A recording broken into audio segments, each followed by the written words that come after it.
Hoy analizaremos las memorias auxiliares o dispositivos de almacenamiento masivo. Las memorias auxiliares son aquellas memorias que nos permiten almacenar los datos y los programas en forma permanente o semipermanente, en el sentido de que cuando uno las quiere eliminar lo puede hacer. Comparada con la memoria principal, obviamente son memorias que tienen mucha más capacidad, son más económicas, pero obviamente, como lo hemos visto en otras clases, son menos veloces. Estas memorias se reconocen como almacenamiento externo de la información y además es un almacenamiento masivo.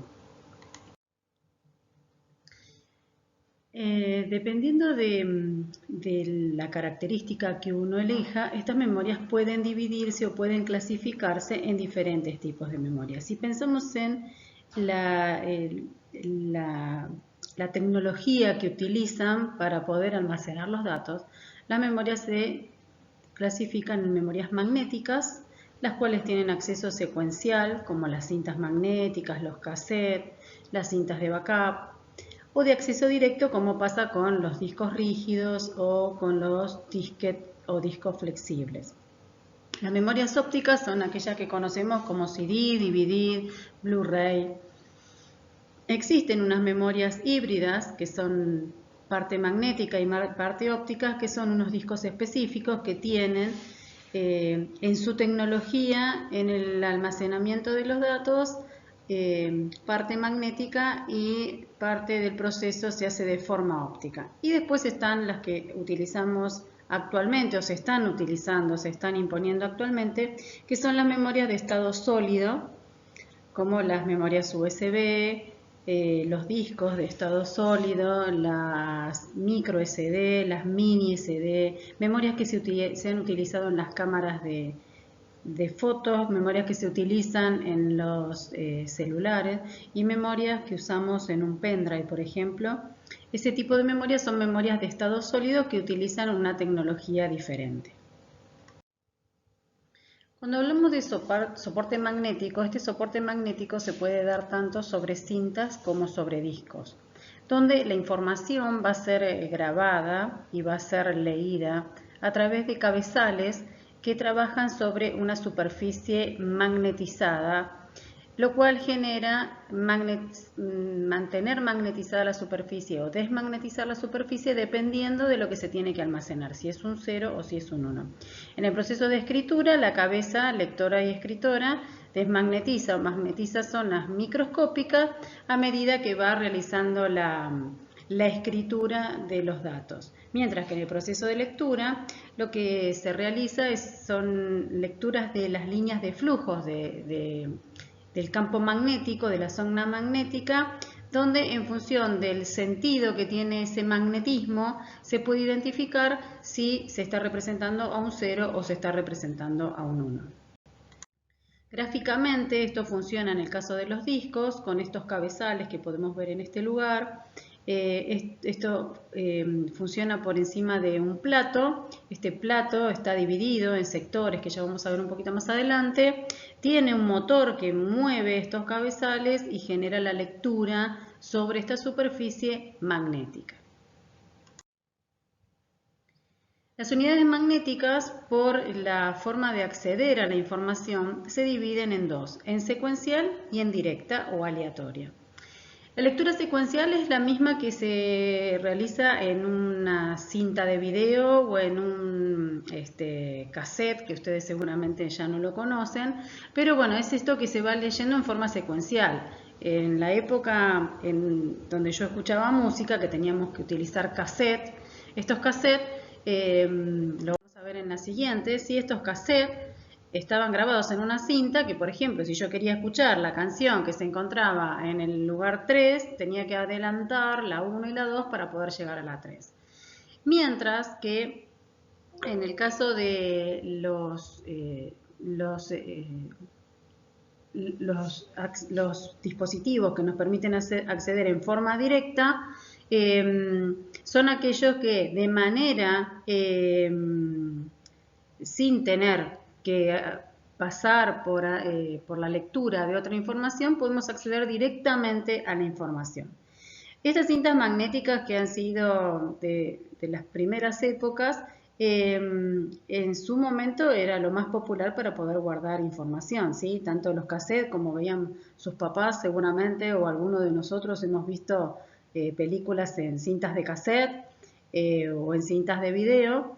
Y esto lo que generaba era un proceso lento, tanto en la lectura como en la escritura, ¿sí? Hoy se utilizan en algunos casos o en algunas organizaciones como respaldo de información, permiten respaldar información. La información que se almacenaba en estas cintas o que se almacena, lo que pasa que ya no se utiliza, lo que se hacía era sobre la cinta existían 9 canales. Podríamos pensar la cinta dividida como en 9 filitas. Cada una de estas filas o renglones, cada uno de estos canales representaba un bit y los caracteres se almacenaban en forma vertical sobre la cinta, del 0 al 7, ocupando 8 bits, mientras que el noveno bit, el noveno bit se utilizaba como bit de paridad para hacer control de consistencia de la información, como ya lo hemos visto cuando vimos sistemas de numeración, ¿sí? Y representación de datos, lo que representaba el bit de paridad. En este caso, las cintas los cabezales que trabajaban sobre las cintas o que trabajan sobre las cintas, trabajan ocupando un espacio de la cinta en forma vertical para cada uno de los caracteres que va almacenando. En la medida en que este espacio que necesito para guardar un carácter sea menor, eso incrementa la densidad de la cinta y hace que la cinta tenga más capacidad. Esto es lo que les decía recién, esta capacidad se mide por caracteres por pulgadas o bytes por pulgada y se ven a lo ancho de la cinta, ¿sí? Cuanto más chiquitito es el espacio que necesito para almacenar un bit, obviamente voy a tener mayor densidad y voy a poder almacenar más información.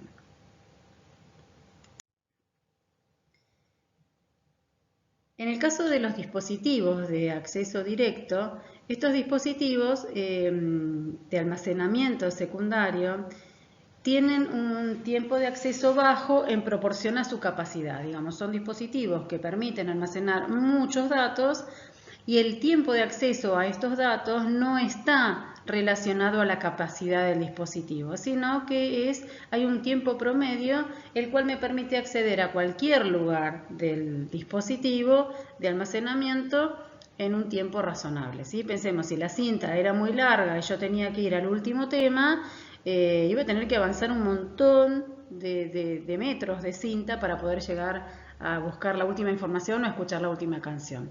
Lo que tengo la posibilidad que nos da los almacenamientos de acceso directo es que aunque la canción sea la última, yo puedo acceder en el mismo momento. Por ejemplo, lo podemos pensar en el ejemplo de un CD de música, ¿sí? Que tal vez ya tampoco se usan los CD de música, pero en un CD de música yo tardo lo mismo en llegar al primer tema como al quinto, porque pongo el número 5 en el control remoto y la canción 5, que está en el quinto lugar, sale sonando.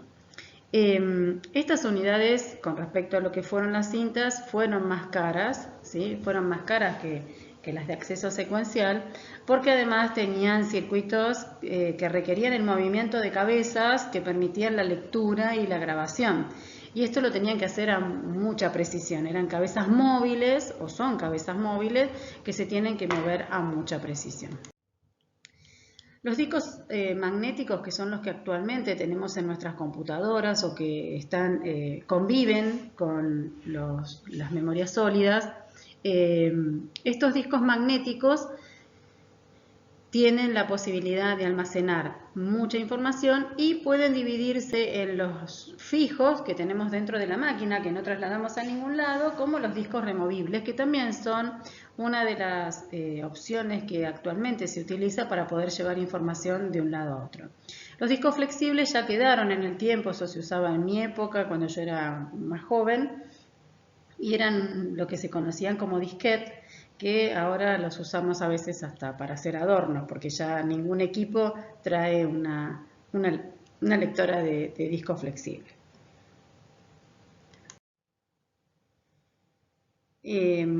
Los discos magnéticos consideramos que son convenientes para acceder a grandes cantidades de datos, a bases de datos, y también es donde nosotros donde definimos memoria virtual, como lo vimos cuando hablamos del procesador, y cuando hablamos de sistemas, de cómo trabaja el sistema operativo.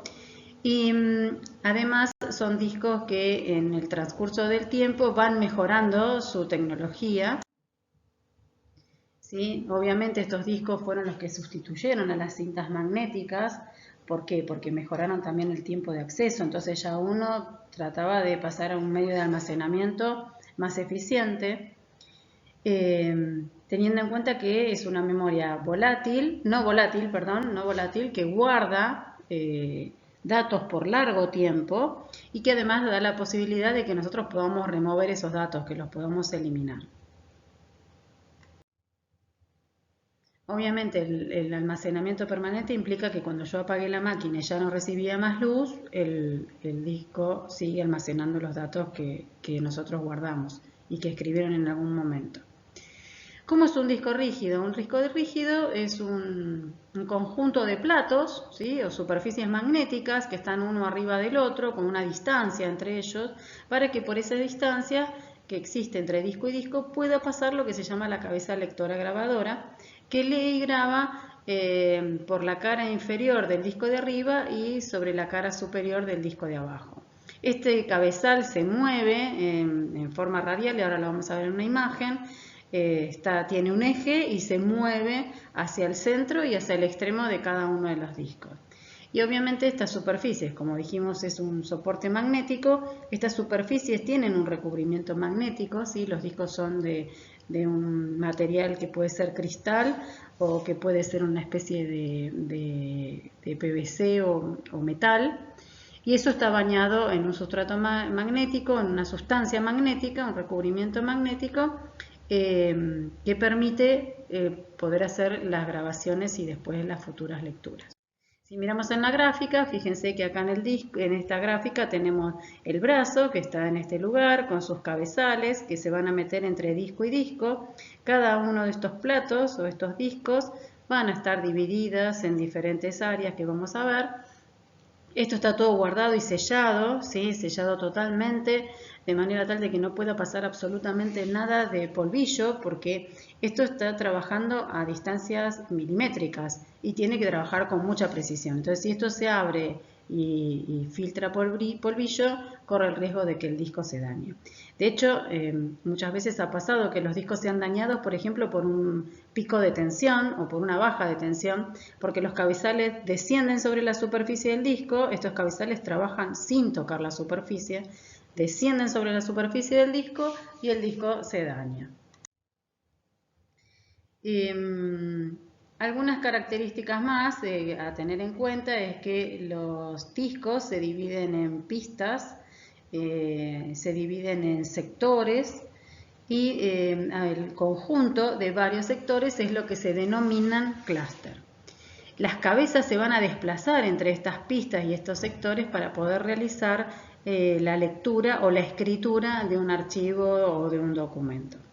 Llamamos cilindro, en esta configuración llamamos cilindro a esa superficie imaginaria que uno puede generar o que puede imaginarse parado en una pista, ¿sí? Proyectando esa pista hacia abajo, hacia el resto de los discos. Yo me paro en esta pista y proyecto esta pista hacia abajo, hacia el disco inferior y hacia el disco inferior, y considero que eso es un cilindro, es el cilindro de mis discos, ¿sí? Sobre ese cilindro es un término que se utiliza al momento de decir dónde están guardados los datos.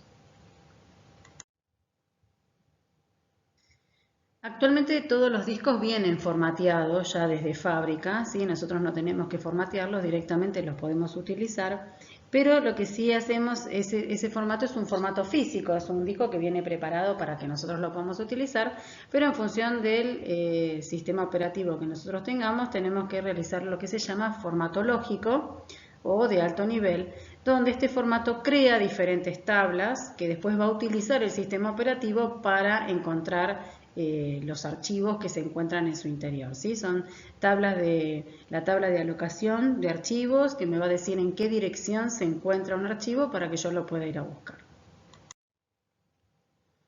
Si hablamos un poquito de los discos flexibles, como para hacer un poco de historia, ¿sí? El disco flexible surge a partir de IBM en la década del 70. Esto fue sufriendo evoluciones en el transcurso del tiempo, pasó de ser un disco de tamaño físico más grande y flexible, que se doblaba de nada y que había que tener mucho cuidado, a un disco un poco más pequeño, que es este que se ve del lado de atrás, pero con una superficie, una protección plástica más dura, entonces esto no se doblaba tanto y además tenía más capacidad que este que está acá, que era muy flexible y se doblaba. Esto es un disco abierto, ¿sí? La tapa de afuera, ambas tapas, y este disquito iba acá adentro. Y por esta ventanita el lector leía los datos que iban pasando. Esto era súper flexible, era maleable. Mientras que este disco, la ventanita la tenía al correr, esto que estoy marcando con el mouse, se corría y generaba una ventanita por donde se veía el disco magnético, y entonces el lector podía leer o podía escribir. Eran discos muy chiquitos, guardaban 512K y el otro creo que era de 1.44 megas, era una cosa así muy chiquita. Después aparecen en el tiempo unos discos que se conocen como discos zip. Era un dispositivo que era removible. Generalmente las lectoras de discos zip eran externas, era muy raro que una máquina tuviese una lectora de discos zip interna. Estos disquetes eran parecidos a los que les mostré recién, pero guardaban más información, guardaban hasta 100 megas de una superficie rígida, mucho más protegida. Pero bueno, nos obligaba a que teníamos que llevar el lector de zip para todos lados, porque si la otra persona no lo tenía, no podíamos leer el disco en el soporte que sea necesario. Cuando hablamos de la grabación de los discos que se dividen en pistas, ¿sí? Esas pistas se dividen en sectores.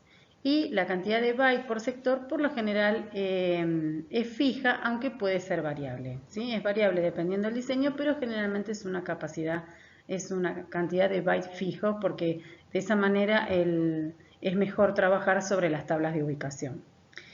El soporte magnético codifica la información de control y de identificación, y de esa manera puede llegar al dato que está buscando, ¿sí? A la posición a la cual necesita llegar para recuperar o para escribir un dato. Estas cabezas se desplazan, como habíamos visto en la gráfica, se desplazan sobre los diferentes platos, y en función del espacio que encuentran libre, escriben, y en caso de tener que ir a alguna lectura, se acercan al sector, ¿sí? Las cabezas se paran sobre el sector en el momento. Estos discos giran constantemente, y las cabezas tienen que ver en qué sector o a partir de qué sector tienen que leer. Los discos duros se componen de varios discos circulares, ¿sí? Que esto lo habíamos visto en el dibujito. Estos discos giran a una velocidad de 7.200 revoluciones por minuto o más. Así que imagínense que obviamente estos cabezales no pueden tocar la superficie, porque a esa velocidad de giro, un cabezal que toque la superficie obviamente lo dañaría, lo rayaría completo. Por eso estos discos se encuentran aislados, se encuentran encerrados en forma hermética, de manera tal de que no pase absolutamente nada de polvillo. No puede pasar, pero nada, ni algo microscópico puede pasar entre el cabezal y la superficie del disco. Entonces estos cabezales, ¿sí? El disco se divide en cabezales, y estos cabezales son los que van a leer cada uno de los cilindros, que dijimos que eran imaginariamente la proyección de cada una de las pistas, y cada uno de los sectores que tienen estas pistas. Por lo tanto, la información que se guarda en sectores se puede localizar rápidamente si yo conozco en qué cara está, en qué pista y en qué sector, ¿sí? Si las caras las tengo enumeradas de alguna forma entre los discos, digo, el disco 1 tiene cara 1 y 2, el disco 2 tiene 3 y 4, entonces yo, conociendo el número de cara, el número de pista y el sector, voy a poder encontrar un archivo. Si lo miramos en una gráfica, podemos verlo de esta forma, donde A es la pista, ¿sí? Lo que está pintado de naranja. B es un sector es como si fuera una porción de pizza. C es un sector de una pista, es una partecita nada más, ¿sí? Dentro de esa parte celeste es una partecita de la pista. Y llamamos clúster a un conjunto de sectores dentro de una misma pista, ¿sí? Dentro de una misma pista decimos, si vamos a seleccionar un bloque, y todo esto después nos va a servir para hacer el direccionamiento de los archivos, ¿sí? Pues yo puedo saber de esta forma en qué clúster está el archivo y desde dónde tengo que leer, desde este lugar a este lugar, en función de cómo gira el disco. Acá en otra gráfica también podemos ver cómo los platos están superpuestos uno encima del otro, cómo llamamos sector, ¿sí? A cómo llamamos cilindro, y un sector, cada una de estas partecitas es un sector dentro de la pista. Si ahora vemos que un disco está dividido de esta manera, podemos deducir que podemos obtener la capacidad de almacenamiento de un disco. ¿Y esta capacidad cómo se va a obtener? Se va a obtener por la cantidad de caras que tenga el disco, multiplicada por la cantidad de pistas que tenga cada cara, multiplicada por la cantidad de sectores que tenga cada pista. Todo esto lo tenemos que multiplicar por la capacidad de un sector, ¿sí? Si un sector tiene una capacidad de 512K o de un mega o de la capacidad que fuera, esa capacidad multiplicada por la cantidad de caras, la cantidad de pistas y la cantidad de sectores me va a dar la capacidad del disco.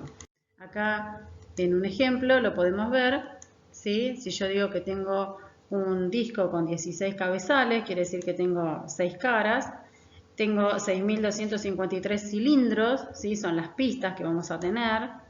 Tengo 63 sectores por pistas, quiere decir que la capacidad va a estar dada por la multiplicación de estos valores multiplicada por la cantidad de espacio o de bytes que tiene un sector.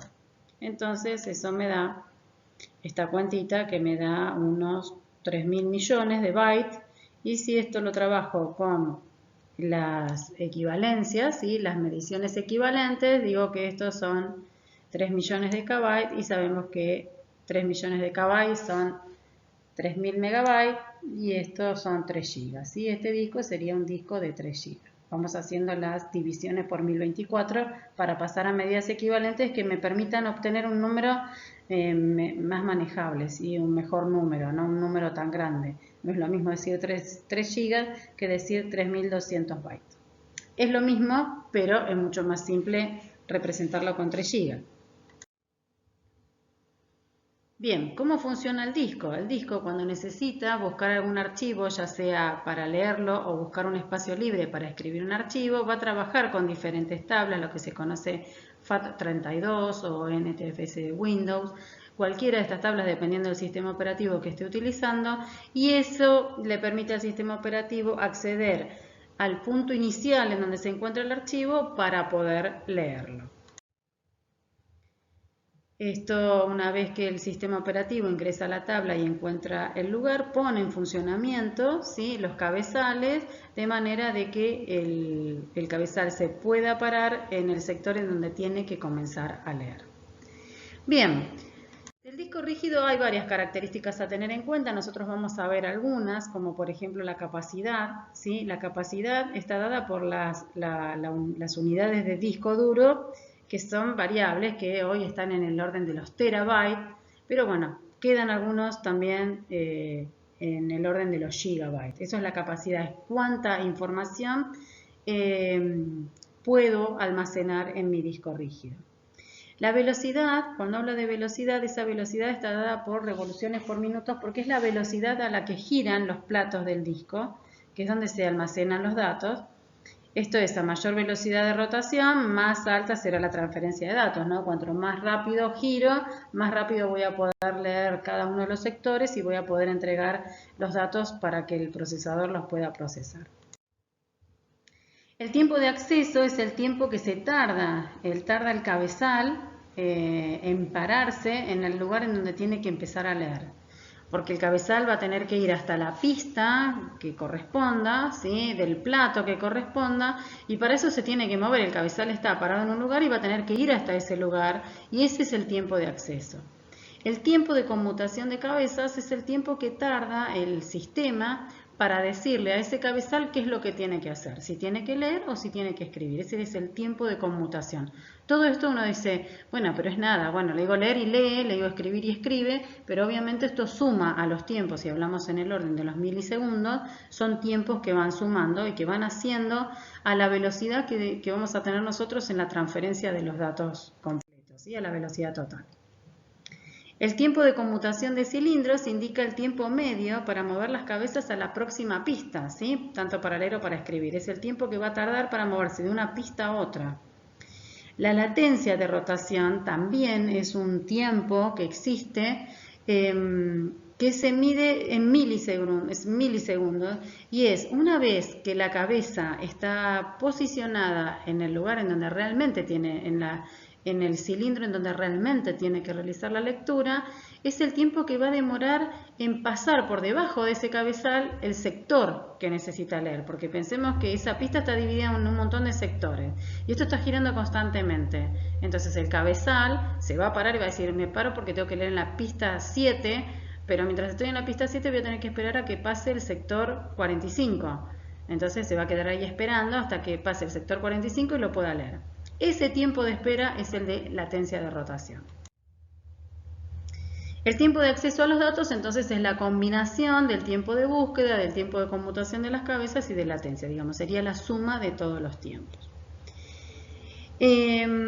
Otra de las características es la existencia de lo que se denomina una memoria intermedia o memoria caché.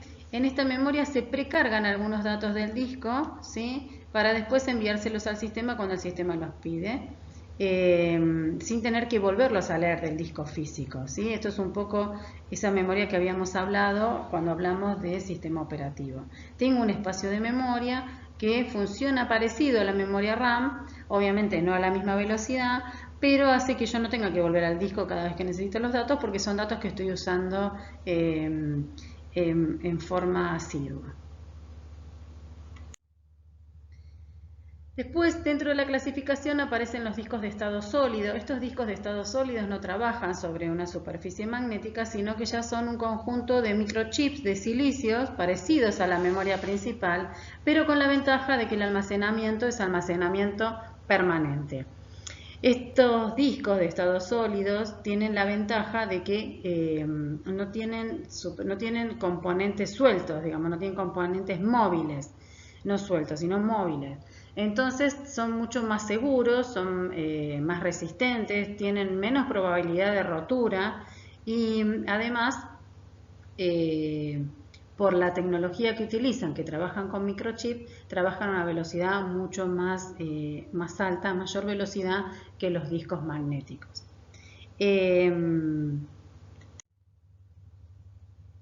Lo podemos pensar como un conjunto, un disco sólido, lo podemos pensar, este sería un disco sólido abierto, este sería un disco sólido semidestapado. Lo podemos pensar como un conjunto de memorias flash interconectadas, para quienes ahora lo vamos a ver igual, pero las memorias flash son aquellas memorias que utilizamos, por ejemplo, con los pendrive. Un pendrive tiene una memoria flash en su interior, tiene un microchip muy chiquitito que entra en el plastiquito que nosotros llevamos de un lado para el otro y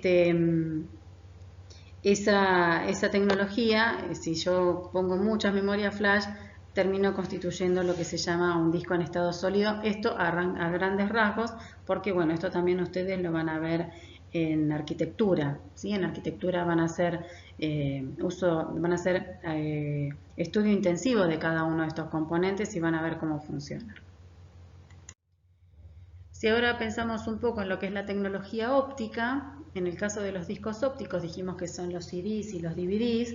Estos discos trabajan sobre una tecnología que utiliza un rayo láser que incide sobre esa superficie y esta superficie lo que hace es modificar su estado físico. En realidad, al momento de grabar un CD, la superficie se modifica, obviamente, a nivel microscópico, no lo vemos nosotros. A veces lo que detectamos es que cambia un poquito de color el CD, la parte grabada, de la parte que no está grabada. Pero esto es porque en realidad se ha modificado la superficie, porque la superficie con este rayo láser se hace como una especie se quema un poquito esta superficie y genera como un huequito. Estos rayos láser, tanto para leer como para grabar, lo que hacen es trabajar sobre estas variaciones que existen sobre la superficie, ¿sí? Utilizan propiedades óptico-reflectivas, esto es, va a largar un haz de luz y ese haz de luz va a rebotar, lo va a recibir un sensor y el sensor me va a decir qué es lo que está leyendo o qué es lo que va a escribir. Acá en esta gráfica podemos ver, ¿sí? Esto que está acá es la superficie del disco, del CD, donde ven que la superficie tiene una parte alta, una parte hundida, una parte alta, una parte hundida. Estos son los que se llaman los land y los pits, o las lomas y los pocitos. El lente va a apuntar con su luz a cada una de estas partes de la superficie donde se puede encontrar o bien con una loma o con un pocito, y va a ir determinando, va a ir detectando qué es lo que está leyendo, si está leyendo un 0 o si está leyendo un 1, ¿sí? Las zonas planas son muy reflectantes, entonces la luz del láser se refleja bien en esas zonas y en el rebote el sensor sabe de qué se trata. Estos discos ópticos son portables, si bien ya no se utilizan demasiado, se utilizan muy poco, prácticamente no se utilizan, en su momento eran seguros, nosotros guardábamos, yo tengo en casa backup y backup de cosas en discos, en CDs. ¿Por qué? Porque yo podía guardar la información de manera tal de que esto ya guardaba las fotos, por ejemplo, liberaba espacio de mi disco y yo sabía que en tal CD tenía las fotos de tal viaje, o en tal CD tenía todo el trabajo de investigación relacionado con tal tema. Se estima que entre 10 y 15 años de permanencia la información no se va a perder, obviamente siempre y cuando ese disco no se haya rayado, no se haya oxidado, o no se haya deteriorado por algún roce que dañó la superficie, porque el disco deja de poder leerse cuando algo modifica la superficie. Entre esta tecnología óptica están los CDs, que era lo que decíamos recién, que era lo que utilizábamos en la máquina. Ya las máquinas prácticamente no vienen con lectoras de CD. Estos CDs convencionales permitían guardar entre 600 megas y 800 megas, dependiendo del grabado que se le podía hacer. Existían los CD-ROM. Entre estas características que podemos dar, o pequeña clasificación de los CDs, teníamos los CD-ROM, que eran los que ya venían grabados de fábrica, como el CD que vas y compras en una disquería y tiene música, y ya ese CD no lo puedes modificar, tiene esa lista de temas y vas a tener que escuchar esa lista de temas, y cuando no te gusten más lo guardarás.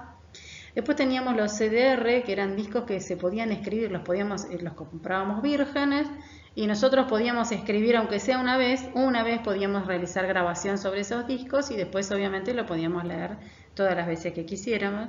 Después aparecieron los CDR Rewrite, que yo podía leer y escribir, y a diferencia de los R, lo que permitían era escribir más veces, ¿sí? Era una superficie en un material diferente, que con calor esa superficie como que se volvía a alisar y yo la podía escribir tantas veces como quisiera.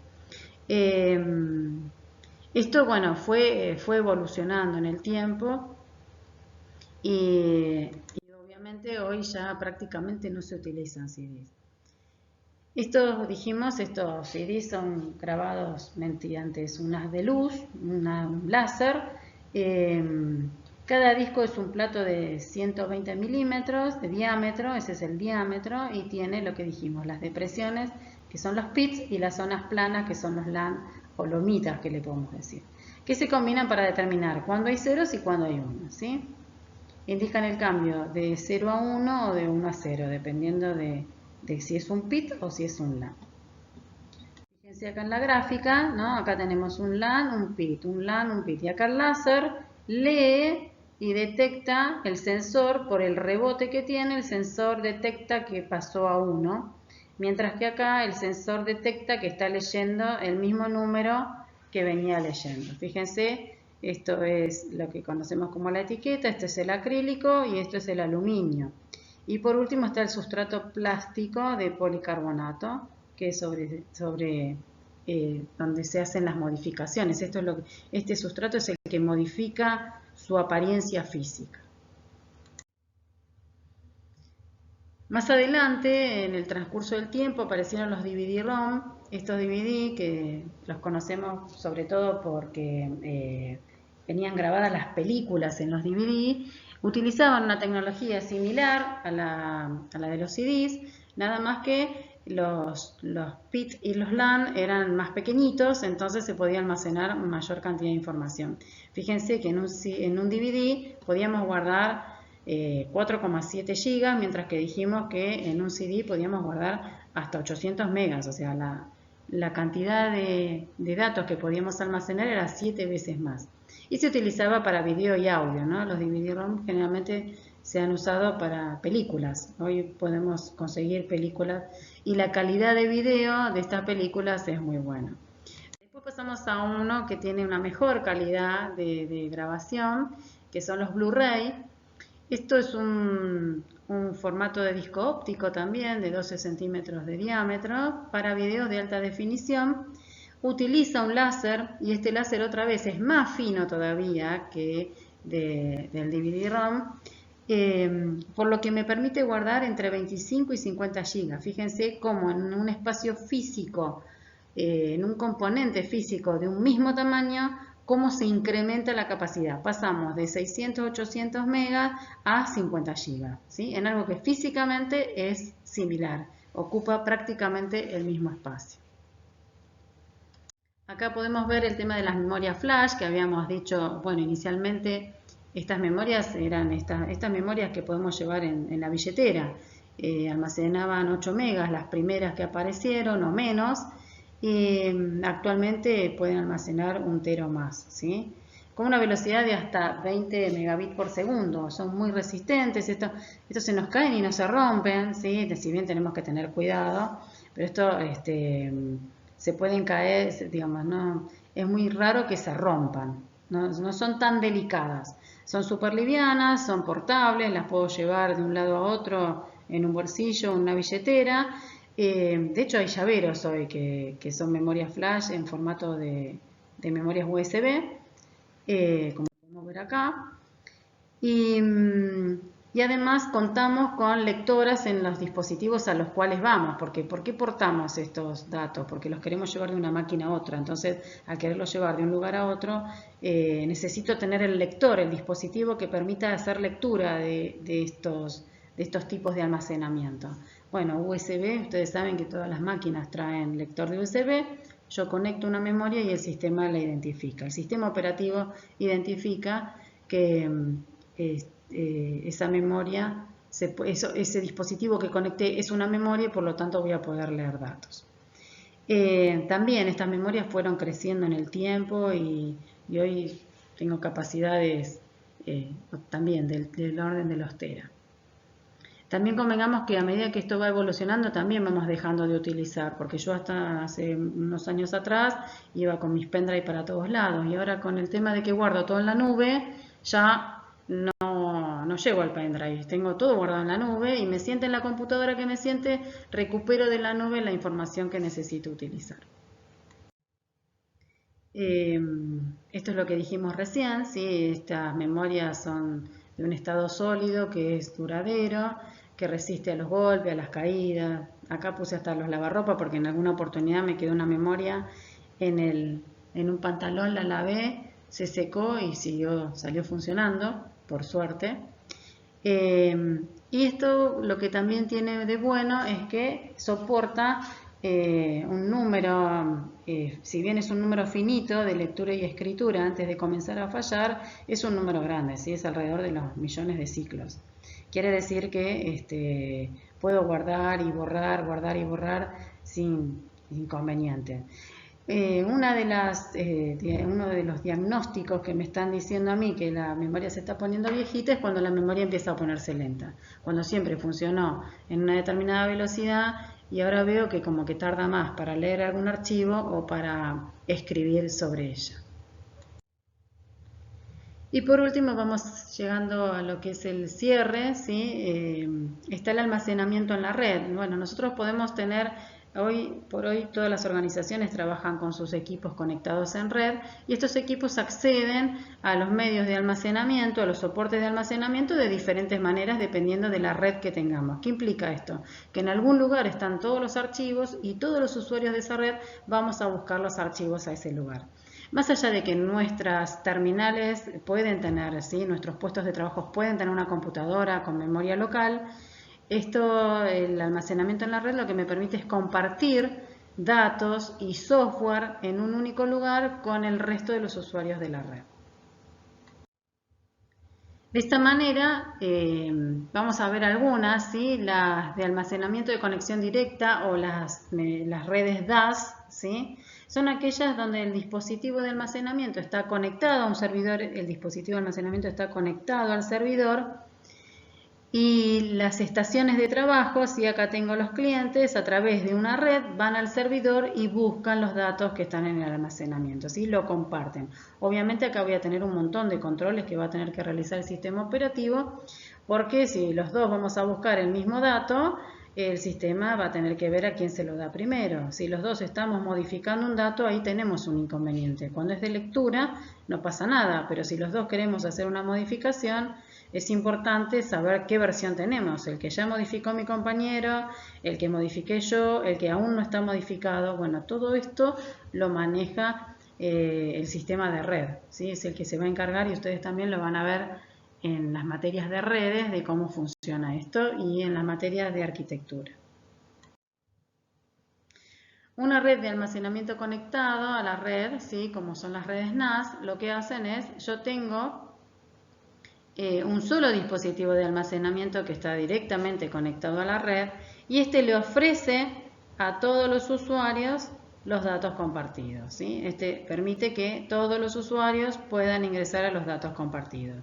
Antes teníamos que conectarnos a un servidor, ahora no tenemos un servidor. Cada maquinita tiene su computadora y las computadoras directamente van al lugar, al disco que se comparte, ¿sí? Antes no compartíamos disco, antes teníamos que ir a una computadora en común donde desde esa computadora buscábamos los archivos.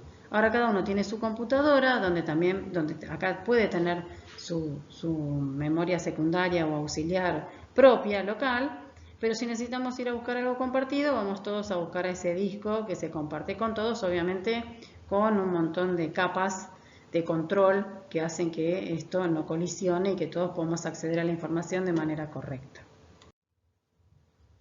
Después están las redes de área de almacenamiento, donde estas redes son redes de alta velocidad, trabajan con fibra óptica, ¿sí? Y permiten acceder a los datos entre redes SAN y una red local, ¿sí? Yo tengo una red local y desde la red local puedo ir a buscar a otros servidores, a otro dispositivo de almacenamiento que están o que pertenecen a otras redes o que están distribuidos, ¿sí? Tengo más de un lugar de almacenamiento y entonces la red local, cuando necesita algo, tiene que ver a dónde tiene que dirigirse para buscar, para encontrar lo que está buscando.